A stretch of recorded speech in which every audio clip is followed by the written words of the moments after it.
Ripoti ya kijasusi sasa hivi yafichua ni nani Rigathi Gachagua anamuunga mkono kuwania wadhifa wa AU baada tu ya Rais Ruto pia kumtaja Raila Odinga. Kwenye taarifa hizo na nyinginezo, mpenzi mtazamaji, hujambo na karibu.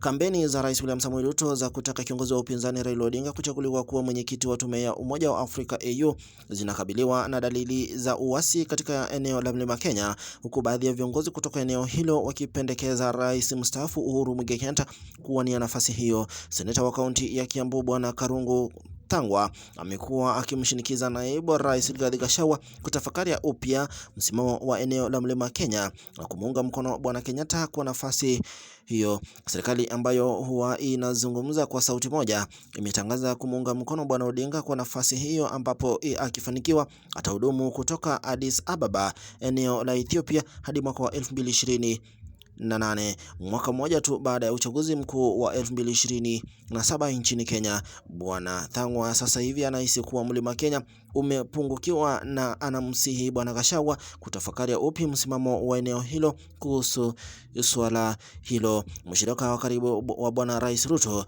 alidokeza kwenye Taifa Leo kwamba Bwana Gachagua alikuwa amempendelea na kumtaja Rais mstaafu Uhuru Muigai Kenyatta kuwania nafasi hiyo ya AU. Ndizo taarifa za hivi sasa, nitakuwa narejea na taarifa zingine zaidi.